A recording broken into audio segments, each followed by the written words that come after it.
Hey guys, it's Excel. Before we start, remember to sign up for the gift card giveaway in the description below.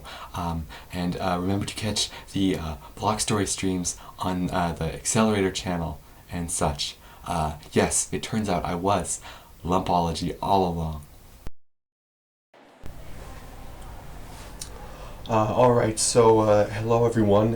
In this lecture, we're going to be going over the effects on dividing by zero in this universe. So a few things before we start.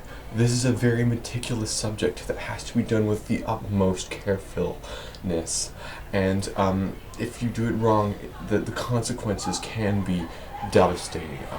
I've seen people who have come very close to destroying the universe. Because remember, a direct divide by zero does have the potential to open a black hole and consume everything. So we're going to have to be very careful not to do that. But with that out of the way, let's show you all where to start. Well, the obvious property that we're all going to be working with is zero. And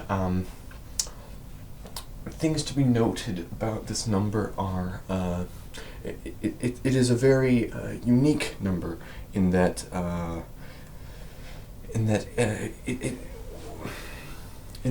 it contains no values. So when we divide by zero, we run into a unique property where the values of y and x, assuming that we were using a statement like x over x, tend in two different directions, from 0 to negative infinity, from 0 to positive infinity, which would give you a statement that would in theory be something along the lines of plus minus infinity.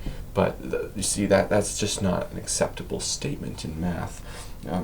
Now we can't keep this on the board for too long.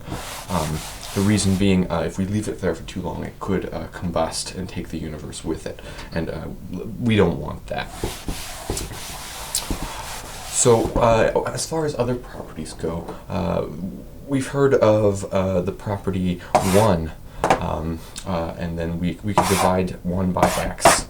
And if we assume that x is an element of all real numbers, then we can assume the properties of x will tend towards the positive. So unlike 0 divided by 0, this is not indeterminate, and that should be remembered. But we should remember, if we graph this on a xy graph, it will tend towards, and so we have to be very careful with our situation. Now keep in mind, it will never truly equal infinity due to the limitations that are placed upon x. Say we apply a limit. We don't have to write that out here, but keep that in mind for the chances that it will become useful. Now once again, we have to erase everything because the universe might end if we don't.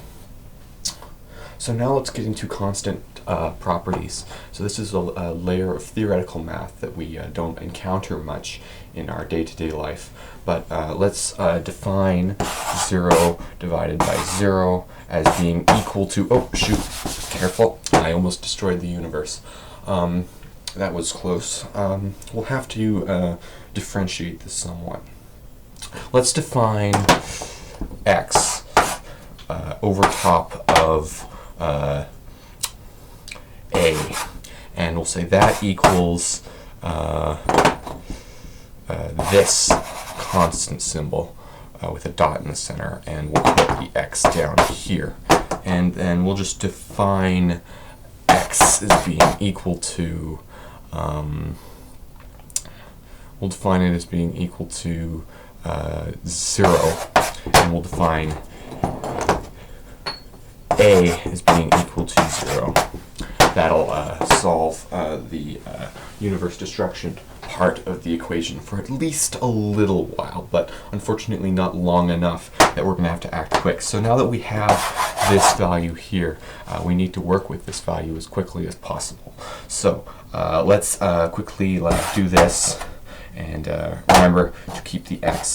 And we're going to try to get rid of the x, but keep the common property. So the way we can get rid of the x is we just need to multiply x in, and that will leave us with just the common property remaining. So let's erase this so that the universe doesn't end, and we'll just work our way out with the common property. So we've multiplied out the x, and we just have this.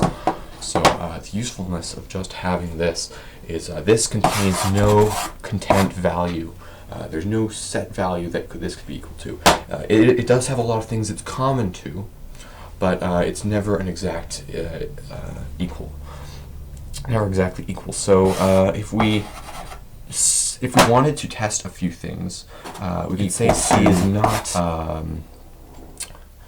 equal to x, but that would fundamentally be lying. For the sake of the universe, and we have to say that it is approximately equal to x, and we can actually improve the accuracy somewhat more by saying it's approximately not equal to x. And this is a perfect statement involving zero divides that is not given nearly enough credit in the math community. Now, if you open your textbooks to page 42, there will be a passage in there about constant systems. So that is where you take the reserved number unit and you multiply it by a constant value of x. So when you have something like this, you've got to figure out how does this value inside of the constant affect this, because fundamentally this c here is just a variable when it's in this case. What we usually just have, the general theory is that because we know if we define x as being an element of all real numbers, but the problem is the reserved stream isn't a real number. It is part of the reserve is the element of the reserved Cn stream. So we can't use a reserve quite like this, but the effect is the number that's being multiplied on that is not in coherence with the x value is destroyed in a rather dramatic offense. So all we have to do is say that this is equal to x, and shoot, I think I destroyed the universe.